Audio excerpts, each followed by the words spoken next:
Man, no, Clem has been just on another level recently. I've been loving his play. But I'm super duper excited for this one. Spawning in the top right here, the man who potentially can make me do backflips, it's Mute. And spawning in the bottom left-hand corner, we have the South Korean Zerg player, the blue Zerg, representing Gaming Gladiators. It is SHIN.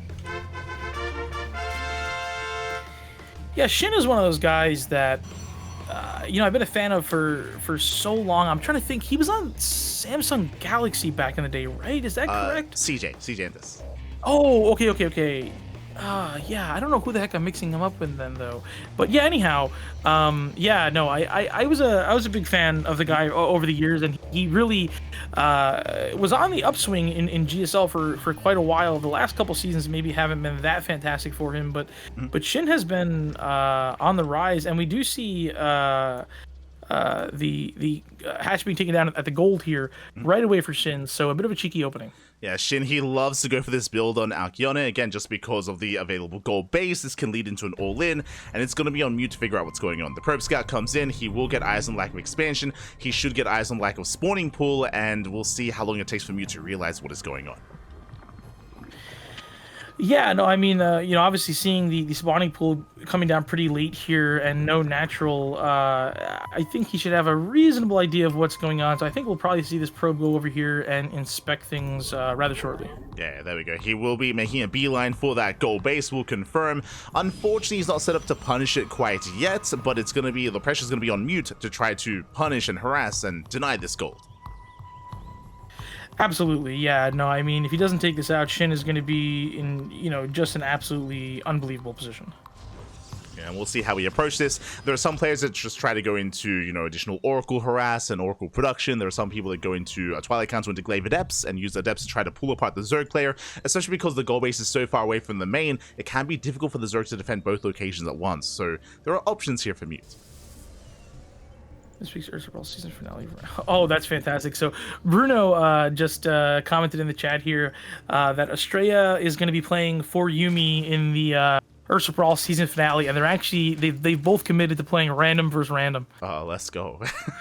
Hell yeah, dude. I'm so excited. Yumi Estrella random versus random is going to be a banger. It's going to be nonsense. It's going to be beautiful. We're going to have fun. Listen, for Yumi, he's going to be honorary American. That's going to be some full NA stuff. Oh, yeah. He's going to do his best NA impression. I'm sure the clown noses are going to come out, the big shoes, and they're going to have a lot of fun together. So yeah, make sure you tune in. Shout out to Ursasaurus for not just hosting, Ursa TV for not just sponsoring this event, but also sponsoring the show match that's going to be taking place. Yeah, and for anybody who might just be tuning in, this is the very first Ursasaurus TV Cup put on for you by the StarCraft community at large, but more specifically Bruno and Ursa TV, as well as Stegosaurus. So huge thanks to those guys. This event wouldn't be happening without them. Oh, yeah.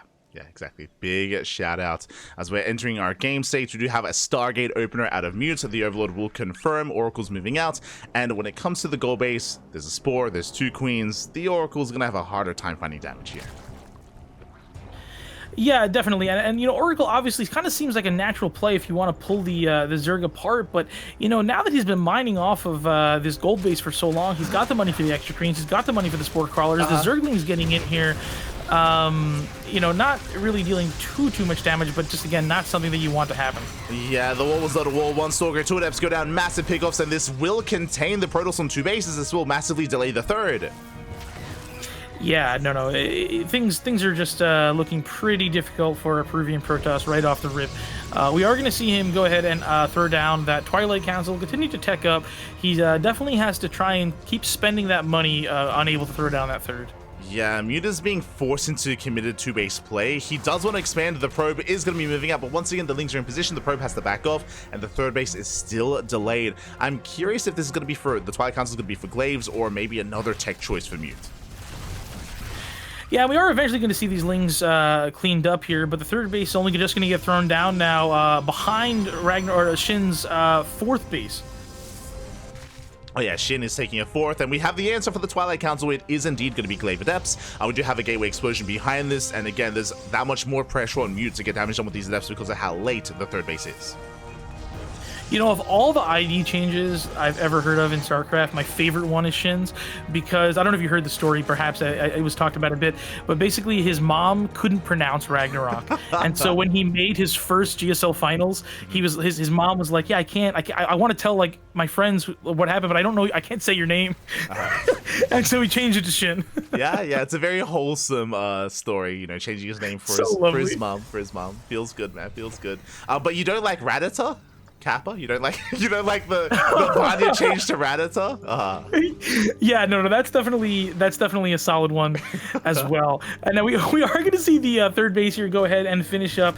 You know, really not anywhere near the time that he wanted to. Queens and Spores in positions. So these Oracles are going to be able to pick off a couple workers, but really not get too much else done and take some hull damage.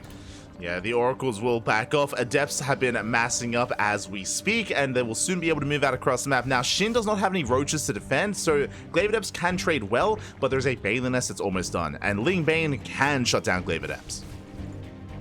Yeah, absolutely. I mean, you know, the Glaives are just fight so well against everything on the ground until Zerg starts to get more splash damage, and without any significant massive banelings, these Adepts are going to trade really well. Now, they do get caught in a pretty bad spot here just as a Shade finishes. I mean, they're trading the best they can, but this is not the fight that Mute was looking for. Yeah, exactly. Does Shade into the gold, but the Mineral Land is still safe, and Sand Queens do rotate over. The Adepts are denied. They get 2 drone kills, and that is all they do get. More Adepts getting caught in the center of the map, and the trade here is 13 Adepts for 4 drones.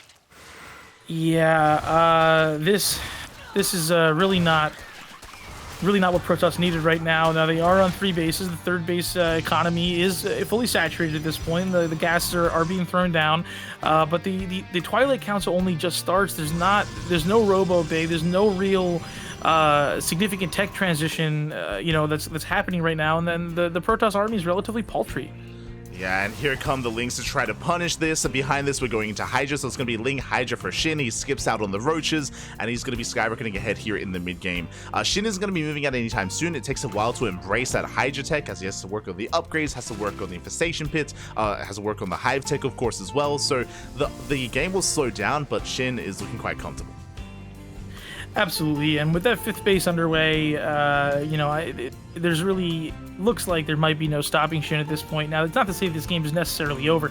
Anybody can get caught with their pants down if they're out of position or if they take a really poor fight, but things are definitely looking very strong for our Korean Zerg. Yeah, I'm curious where Mute takes us. He could try to just turtle and wall up on 4 bases and try to get into Sky Toss. He does have, you know, a Void Ray on the way. He could throw it in a Fleet Beacon. Otherwise, he could try to get into a Robo-based composition, but I think that's going to be a little bit harder for Mute to pull off. I mean, you know, at this point, with Void Rays coming out before we even see the Robo Bay thrown down, I think Sky Toss might be what he, you know, hopes to head towards. But, you know, there's definitely still a ways to go. These Lings are not going to accomplish too much. Now, the army of Protoss is, you know, quite good against what is at least anywhere near his side of the map right now. But once these Hydras do go ahead and link up with the Zerglings, I think the Protoss engagements are going to start going rather less well. Yeah, there's going to be a big power spike for Shin when it gets into Lurkers. The Lurker Den is on the way. Hive is almost done. That's going to be for the Lurker upgrades. And, I mean, that timing of Lurkers is going to be brutal, especially with Mute being stuck on a ground-based army. I mean, the 4th base being taken down now, relatively uncontested, is quite nice for Protoss. You know, there are some Lings coming up on the top side here, but Zealots are going to spot them immediately. Now, all the Zealots are going to get picked off, but Mute has more than enough time to warp in a couple more units, and Shin thinks better of it. He doesn't want to throw those Lings away after getting a relatively favorable trade. Bunch of, Zealots here on the bottom side do cancel the 6th base for Shin, but I don't think he's too worried about that. Yeah, nice cancellation here from Mute. Again, he's at least distracting and just buying time and keeping Shin busy. Storm is almost done, and Storm will be ready for the fight. That's going to be a big moment here for Mute, considering how many High Templar he has ready for that. Yeah, we do see a gigantic swarm of Lings massing up on the top side here, and I'm assuming they are going to try to push in and deal some damage to the natural of Protoss right now. Maybe some Banelings going to get morphed in, or perhaps this might be more of a backstab position once he sees Protoss already move out. Yeah, I mean, SHIN has options here. Bathing speed is just about to finish. Lurkers have morphed in. We already have 10, now 12, soon to be 13 lurkers on the right-hand side, and SHIN is almost maxed. He's getting ready to try to break one of these locations, either the fourth, the third, or the natural. Yeah, it looks like these lurkers are perhaps going to meet up with the rest of this Ling forces. Now, we do see a very brave gold base being thrown down for Protoss. SHIN doesn't see it at the moment, so it is going to continue progressing. Storm is done, and there are an awful lot of storms here for the Protoss army, but it's really difficult without a War Prism to get on top of these lurkers and drop those storms. Yeah, exactly. The High Templar being zoned away. We have Lings diving, forcing out more storms towards the left-hand side. 2 High Templar go down, and SHIN is slowly pushing forward here towards that base. The base is under fire, and Mute is being forced and cornered further back.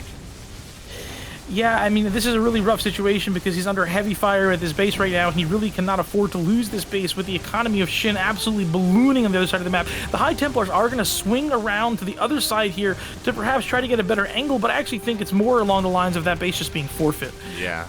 The third base goes down, and from here, SHIN can gain access to the natural or even head towards these other fresh mining bases. We do have a storm, a flanking storm on the lurkers, but the lurkers, they can tank some storms. And we do see a War Prism with a bunch of Zealots on the other side of the map here now. It looks like SHIN did go ahead and spot this. A huge mass of Zerglings are swinging around to clean that up. And the Zerg forces are pinning down this Protoss expansion at the gold. It goes ahead and gets canceled. Obviously, Zerg cannot fight into that choke there, knowing that the risk of storms exist. But he doesn't really need to. SHIN is sitting pretty. We're looking at a 2.5 base economy for Protoss versus, I don't know, a 6 or 7 base economy for Zerg. About a 1,000 mineral per minute advantage in the favor of SHIN. Yeah, I mean, SHIN is maxed. He's maxed out, he's ready to go. Mute throws down a Fleet Beacon and some Stargates, but that's ambitious, right? Like, he needs so much time to get into that Sky Toss, and he's not ready, and SHIN is not going to give him that time. Not at all. And listen, there are a good number of storms here, but I just don't know if it's in the cards. The Zerg army is just so well upgraded with seismic spines and adaptive talons. These lurkers are able to move around so freely that the distance that they're able to fire at is so great. Battery overcharge here is going to give a really nice engagement, and SHIN decides to stand under some storms. And so we are going to see the Zerg army get cleaned up here, I think. But the lurkers still have not been taken care of, but the next round of Zealots should be enough. That was a brutal trade for the Protoss, though. He lost almost every High Templar, he lost a lot of Immortals, he bled out so many high-tech units. He does survive, that is true, but at what cost? Because you can see SHIN instantly remax. Oh yeah, no, I mean, things are looking bleak for our Proving Hero here. He's got 34 workers on his 4th base. And the main is just about mined out. The natural's approaching mined out, and there is no active 3rd base. Yeah, there is no 3rd. Tempests are on the way, and I mean, Tempests can be amazing against lurkers, but only if they have an economy and a ground army to support themselves. Unfortunately, Mute just wasn't able to get there. We spoke about that lurker timing. Lurker timing was brutal, and it killed 2 bases.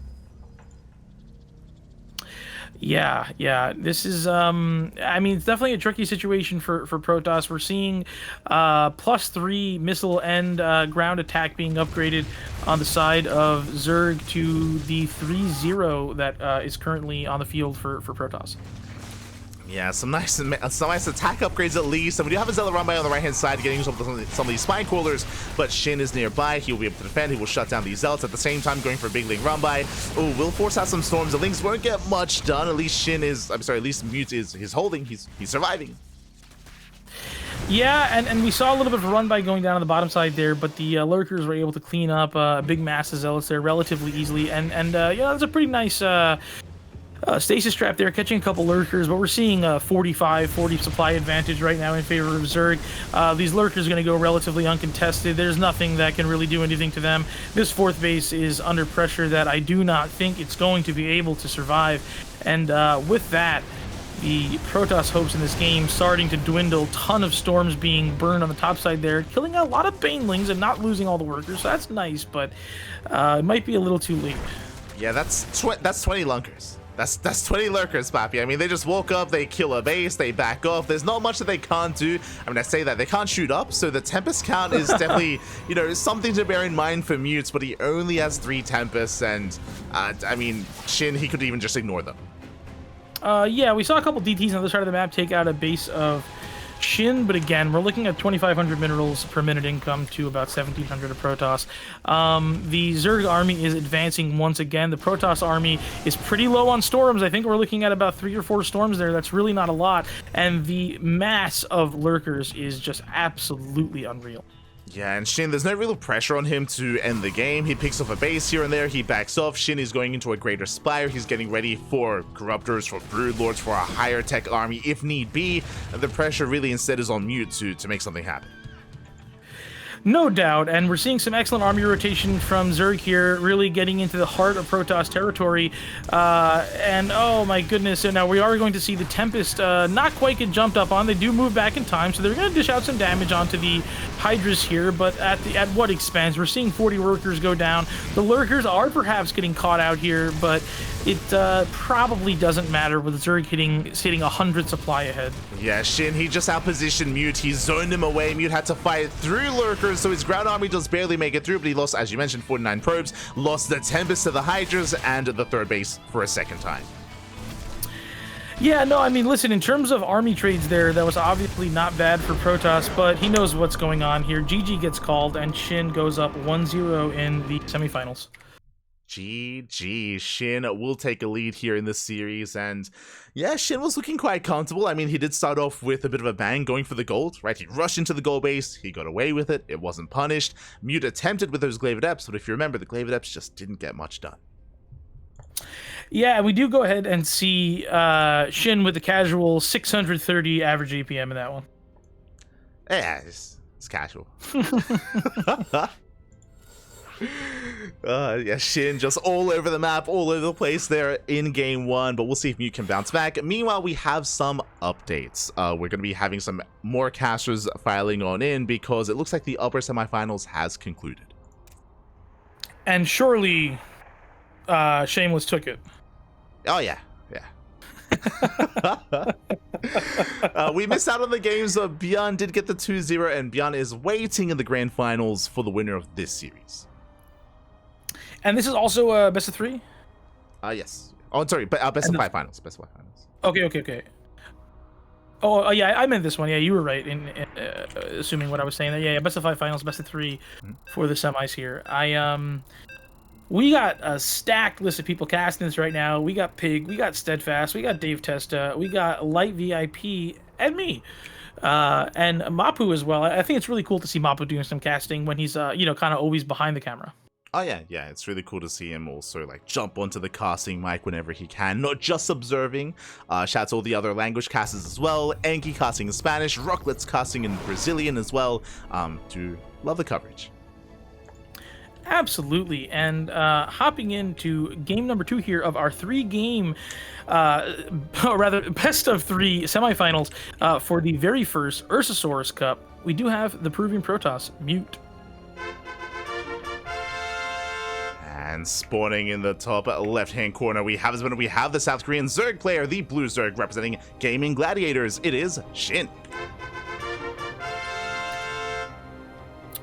Game 1 was pretty rough, right? In the sense that that gold base went uncontested, and that really kind of dictated the flow of the rest of the game. Now, what are your thoughts on balance as far as Oceanborn goes? Favored in either of these particular directions? We mentioned it earlier, but Oceanborn, again, we have seen a lot of 3-base all-ins. 2 to 3-base all-ins can be quite effective here on Oceanborn. Because of that, we've seen a lot of German taxis from the side of the Zerg players. We've seen a lot of Roach-based all-ins. Likewise, we've seen Protoss players also be hyper-aggressive with Twilight Council play.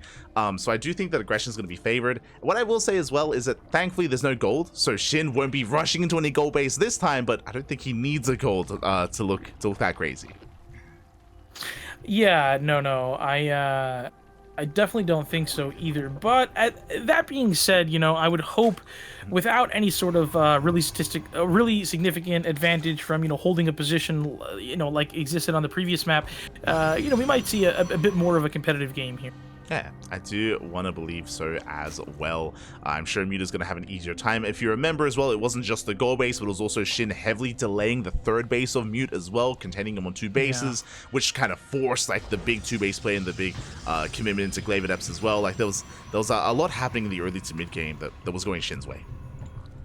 Yeah, definitely. But I think, the idea that I was sort of expressing there was just, Shin had the ability to have all the static defenses necessary to not take damage because of the gold. And in addition to that, obviously, the ability to mass up, that huge swarm of Zerglings that was the sort of reason that the third ended up being so late. And so, the economic engine for Shin just having such an advantage early on, when we know that he is a player that also has pretty impeccable macro as it is, was a little insurmountable for our Protoss. Oh yeah, oh yeah. And we'll see how things do change here in game number 2. Once again, it's going to be a Stargate opener for Mute. Should be into Oracle. Should be leading into a third base as well. We'll see if Shin can delay and be anywhere near as aggressive as he was in that last game. Yep, and we do see a third base thrown down pretty quickly, but pretty standard, obviously, for ZvP. And I'm wondering, of course, we're going to see an Oracle out of this Stargate, so hopefully... Oh, actually, no, it does go ahead and get canceled, and we get a Void Ray. Cool. Okay, a Void Ray opener out of Mute, very cheeky play. Now, what this does give Mute is, of course, ambiguity. Mute is going to be coming out. His goal here is to hunt down the Overlord and to keep Shin in the dark as to what comes next. Yeah, absolutely. And I wonder if that Oracle cancel into Void Ray was indecision, or if it was like one of those things where, maybe if there's an observer on the edge right now, it might see this Oracle. I'm not sure. Probably indecision. What do you think? Yeah, it might have just been a last-second decision there for Mute to kind of switch gears and to switch things up. The Void Ray is rallied right to the Overlord. Overlord is going to be hunted down, and behind it, it is going to be an Oracle. Yeah, no, seeing an Oracle come out now, I mean, that definitely makes sense. It's not necessarily the cheeky Void Ray play my heart might have hoped for, but it definitely is a smart one. Pushing back all those Overlords, gaining map control, taking out an Overlord right at the rip. It's a pretty nice start for Protoss. Yeah, and behind this, he can go into his third base, or he can throw down further tech as well. The other cool thing here is that, he actually is staying on 2 bases, throws down a Forge, and you can see that Mute is actually banking up those Oracles, so he's going to try and bide his time a little bit longer. Shin has no idea that Oracles are going to be on the way, and Mute is going to be hoping that Shin skips out on Spores. Yeah, it looks like there is only one Spore in the main of the natural right now, so the third base is a bit exposed. Now, we do see 2 Queens sitting there in lieu of that Spore, but a couple of Oracles definitely have the DPS to put some serious hurt down. Yeah, 2 Oracles can one-shot drones, so there's a lot of potential. Meanwhile, we're still staying on 2 bases. Twilight Council into Robo, so very tech-heavy on 2 bases for Mute. He should be expanding, but he will eventually break out here. Not just with the Oracles, he does have quite an interesting ground army that he's working with as well. Yeah, absolutely. I mean, we do see that third base being thrown down, but you have to assume we're going to see some serious aggression. Now, what do you think we're going to see off the back of that Twilight Council? Yeah, I mean, this could be +1 into... It should either be Charge or Blink. Like, both are definitely viable in this kind of scenario. I'm leaning more towards Charge. We'll see how aggressive we want to be here as the Void Ray does distract Queens at the third, and the Oracles dive into the natural. Yeah, we do see a couple workers go down at the expense of a little bit of health on, but nothing too serious. Getting a little bit low, but getting out of there without losing either is a pretty nice start. Things going much better in the game 2 than they did in game 1 for our Protoss. Yeah, he's able to get his third base on time. He gets 3 drone kills. The Oracles survive. As we mentioned, it is going to be +1 in Charge on the way here for Mute, and this is going to be a very robust army here. It's going to be Charge, lots of Archons, Immortals, and I imagine working towards Archons as well. It's going to be a bit of quite a death blow of an army that we're working towards. Yeah, we do see these Oracles just flying around the middle of the map, keeping tabs on things. The Void Ray is pushing over to the, or rather retreating over to the Protoss side of the map here. We do see a Ling just sitting here for spotting as well. Things slowing down a little bit. And we do see a pack of Zerglings moving to the other side of the map here, trying to put some pressure on for Ragnarok and maybe get some scouting done, but they're going to get caught out by these Zealots. Yeah, Mute is able to keep up. He does zone those Lings away. Behind this very cheeky move out of Shin, Shin is going for the Spire. He's going for a bit of a Muta switch, and so far the Spire is unscouted. Yeah, we do see the 4th base being thrown down here. Now, the Oracles don't have a ton of energy. They could turn on to try to put some damage onto there, and I guess they will perhaps once the Void Ray joins up, but the Queen's going to shut this down. Yeah, they zone the Oracles away. The Oracles do not get into the main, so again, it's still such a massive deal here that we have no eyes on that tech switch, and Mass Muta can wreak havoc, especially considering, 1, there are no Phoenixes, but more importantly, there are no Blink Stalkers either, so the anti-air is very limited for Mute. Yeah, Shin's read on the game really fantastic here. Now we do see roach speed finishing up as well, so and there are a decent number of roaches out on the map. So not only is Shin going to have this sort of maneuverability and surprise advantage of the mutas, going to have some serious staying power on the ground with these Ravagers, with these roaches, and all these Zerg buffer for them. Yeah, exactly. So Shin, he won't be caught with his pants down. He's ready for the Zealot army. He does run into it and will be able to engage. Has to pull away with the Lings, but again, does dance with those Zealots. Meanwhile, the mutas have popped out and they're on the way. Yeah, the Spire's been scouted by the hallucinated Phoenix, so at least at this point, Mute does know what he's dealing with, and he does go ahead and fire up Phoenix production, and he's definitely going to need to keep up with them, because we've got something like, I think, 7 mutas, yeah, so that really could wreak some serious havoc. Now, this Zealot's getting a fantastic engagement in the middle of the map here, really not what Shin was looking for right now. Yeah, we collapse on the Roaches, some of the Ravagers go down as well, so nice trades from the Zealots. Meanwhile, the mutas have arrived, the cannon not yet done, and probes are going down. Absolutely, and these mutas are going to be relatively unperturbed by just a couple Phoenixes. They're going to be able to turn around and swing back towards the main here. 7 workers already going down. I think it's going to be more than that. I think we might see 10 or 12 workers go down before these mutas do go ahead and fly away. And the Stalkers are going to be able to push them away at this point, in addition to the mutas, or sorry, in addition to the Phoenix. But my goodness, this has been an awful lot of damage for only 7 mutas. Exactly, 13 probe kills. Not just that, forced out all these cannons, shield batteries in the middle line, forced to transition into Phoenixes, and now Shin is focusing on his ground army, going out for the 4th base and working towards a Hydra Den behind this. Yeah, the Oracle's putting a little bit of damage onto these Ravagers before they take the engagement. Some fantastic force fields there, trapping some roaches into the absolute meat grinder of the Zealot forces. This army is going to get chased down, and the charge is going to be fantastic. +2 ground finishing up for the Protoss here as well, and he is really slugging back. Yeah, Mute, he's able to deal with the main army. It was a good fight for the Protoss, but the economy is what's concerning. Shin is on 84 workers. He has ideal economy here for the rest of this game. Mute is still stabilizing, and because that, Shin is ready for that switch into Hydras and Lurkers. Yeah, the Lurker Den is something that spells some serious trouble here for our Protoss. Now, these Phoenixes are keeping tabs on the Zerg army. This right now is not an army I think that Shin can necessarily engage with all these Immortals, but he is going to be able to pick off some Zealots and apply a bit more pressure. As you pointed out, Shin knows full well that he has such an economic lead on this game, so he just wants to keep his thumb on Protoss. He wants to keep Mute tucked away to this corner of the map. Yeah, exactly. He's trading well as well. He breaks through the Zealots. He's getting himself the Immortals. 1 Immortal goes down. 2nd Immortal as well. There's 1 Immortal left, and it also gets targeted. And again, Shin is just buying time. He's just trading out while he refines his army and remaxing on Hydra. Yeah, losing those Immortals was really, really rough. There was a bunch of Zealots sort of sitting up on the top side here, not really participating in the fight, and the additional warping of Zealots came a bit too late, so losing all those Immortals and not even taking out the all the Roaches anyway as retribution is really, really difficult. Now, we are seeing a lot of High Templars being warped in, presumably to morph into Archons, as well as more Void Rays continuing to pop out.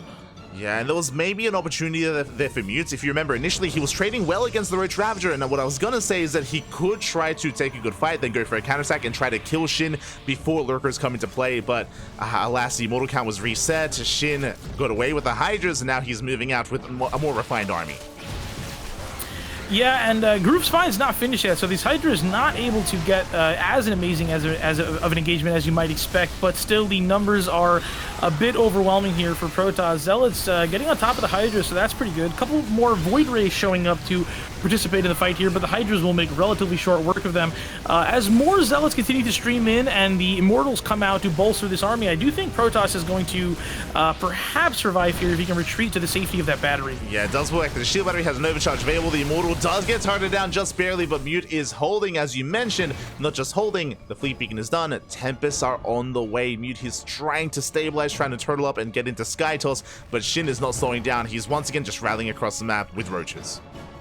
And at this part, we are looking at these two players on relatively equal footing in terms of economy now. That is off the back of a couple bases here that are going to eventually mine out. So an additional expansion is definitely a necessity for Protoss and very, very difficult. Now, amassing up of the Tempest is going to allow him to sort of break out from this corner of the map, but he's far from having a lot of Tempest, and these Lurkers are at his door. Exactly. Shin just has no chill. He just keeps rallying across the map, just breaking down that 4th base, and the army of Mute just hasn't been really allowed to build up. He has a couple of Immortals, a couple of High Templar, but just barely a standing army to support it. Yeah, we see a Zealot run by on the other side of the map right now, taking out a couple of roaches and maybe going to have the opportunity to take out some workers, but at the same time here, Zerg is pushing closer and closer to this 4th base. If Mute cannot clear this Zerg army, he is going to be in trouble. He cannot afford to lose this base right now. With more Zealots coming down, I do think he's going to be able to clear the Zerg forces, and SHIN agrees. He is going to pick up those lurkers and run away. Those things are expensive. He does not want to lose them. Yeah, we've now gotten up to 4 Tempests. They hold the line. SHIN does need more anti-air. Some Vipers would be ideal. A Spire as well. There we go. Vipers are now going to be on the way. And until then, the Tempests are going to be able to hold their own, at least a little bit. Absolutely. Now, the Vipers are going to be, of course, a pretty good counter to these Tempests, not only with the... what's that area of effect spell called? No, abduction. Yeah, exactly. Yeah, parasitic bomb, as well as the abductions into the Hydras. And so we are seeing a couple more, at least one more Archon being morphed in. Zerg continues to be active in movement with their army, and a bunch more lurkers on the way as well, in addition to adaptive talons. Yeah, the upgrades are on route. SHIN is remaxing as well. He doesn't have the most ideal army, still has a lot of roaches in the mix that I'm sure he wants to get rid of, which is why he's going for a roach counterattack towards the left-hand side. Again, he does want to trade them out as efficiently as possible, denies the warp in, buys some time, and does distract the main army. And as we continue to see Protoss fight on relatively strongly here, you know, the supplies are starting to get somewhat near to one another, but we also see things like SHIN taking this 1 o'clock position, or I guess you could say 2 o'clock position here, which is a base that Protoss cannot let stand. Yeah, SHIN is double expanding, taking these center bases, trying to just maintain his economy and even take some of the mining away from his opponents. But Mute just barely doesn't really have much map control. As you mentioned though, Mute, he's about to max out as well. He will have a comparable army to SHIN.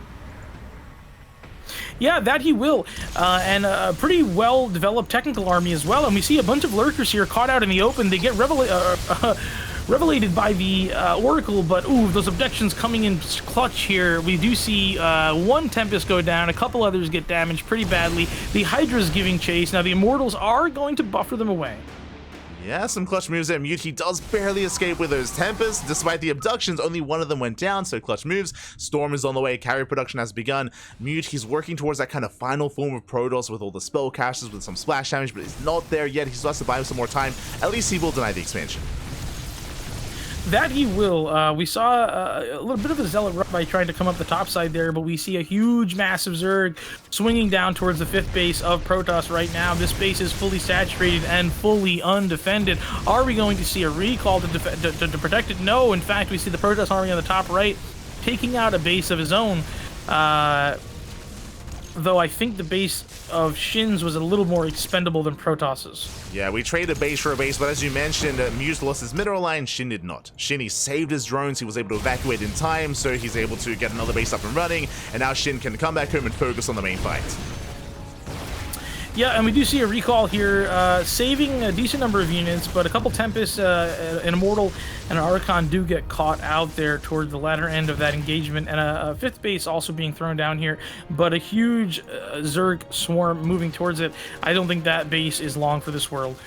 Yeah, once again, the base is going to be denied. Mute is going to be stuck on 4 bases, just cannot get a 5th up and running. Still has a decent army, and Storm is now done, so Storm's going to be a big factor in that next fight.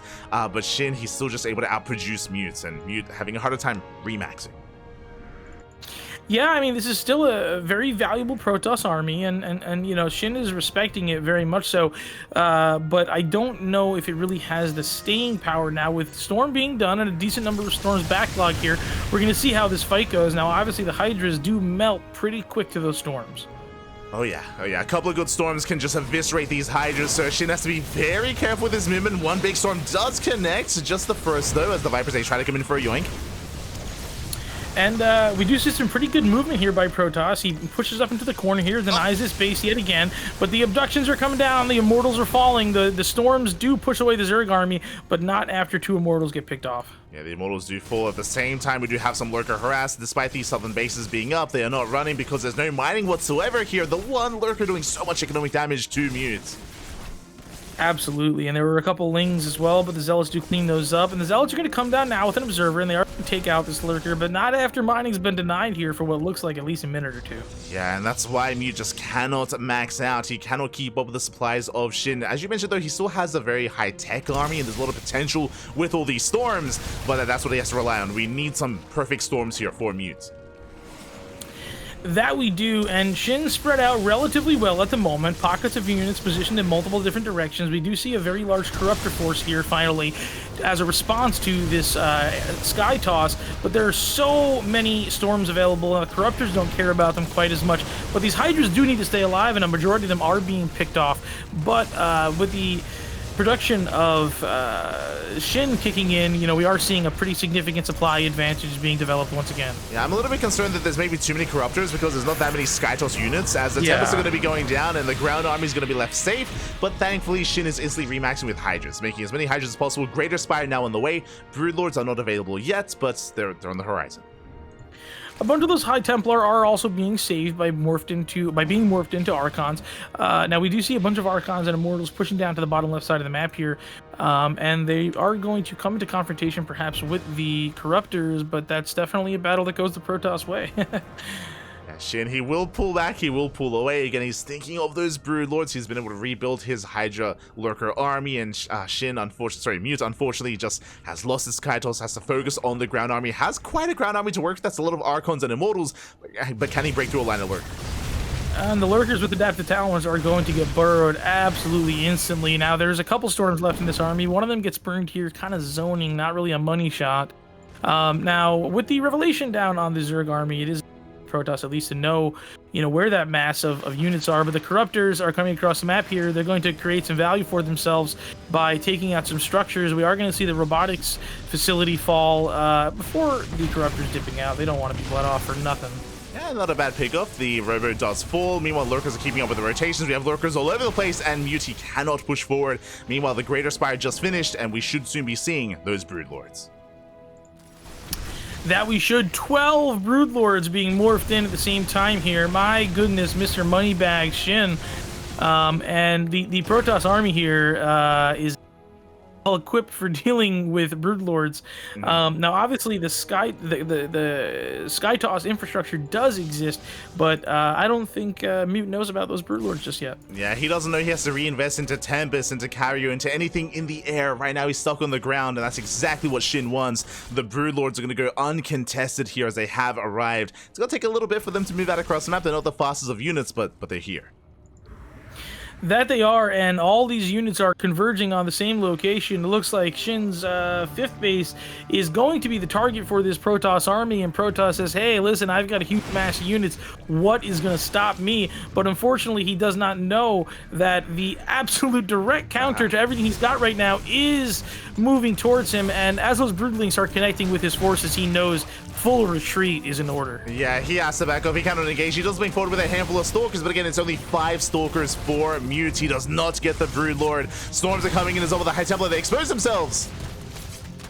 Yeah, that they do. A couple High Templars do get thrown down there, or do get taken out. And these Broodlords, they did take a bit of damage there. Now, they are a little exposed. These Storms definitely have the ability to dish out some serious damage, but with the Infestors coming down now as well, these first couple Fungals here are going to be absolutely brutal. The first victim is just a singular Archon, fortunately.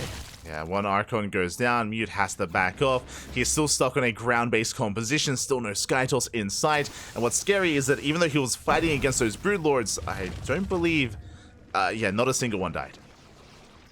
Yeah, and beyond that, we see an additional base being taken at the 12 o'clock position for Zerg. This 5th base position is just so heavily fortified with the Spores and Lurkers, and we have a big fight going on now here just outside. I don't know what expansion this would be called. Yeah, there's no detection. There's no detection of the Lurkers. They do reign supreme. So many shots went off Lurkers for free, and with that, the Protoss army just cannot engage. Yeah, we are seeing a 70 supply deficit here now for Protoss. Looks like this is going to be... Oh my god, these Fungals are absolutely brutal! The Broodlords are just continuing to go uncontested. There continues to be no detection, and that's GG. GG, well played. Shin will take the series 2-0, will advance on to the grand finals. But a shout out to Mute, he was able to hold his own, he was able to have his own moments in this game as well, reached a maxed out state, unfortunately was caught off guard by the Broodlords there towards the end, and yeah, the Broodlords, they had a really good showing for Shin towards the end of that game. Yeah, no, that was definitely a fantastic performance out of Shin. Now, I'm really happy with the way that Game 2 progressed there. That was obviously a much more competitive and fun game than Game 1 was. Game 1 went a little bit sideways for Protoss. Yeah, that was a really great match. Yeah, GG, well played. Shout out to Mute, it was not an easy run to make it to the semifinals. Did bring down Estrella in the process, but in the end, we could not stop the Bjorn versus Shin finals. Yep, and we are going to go ahead and switch over to Asia. I actually just messaged Dave and asked him if he wanted to do a three-way cast with you and I for the finals. You game for that? Okay, sure. Heck yeah. How many drinks in is Dave? That's the real question. How about? Do I want to know? Probably a couple. Probably a couple. It's okay.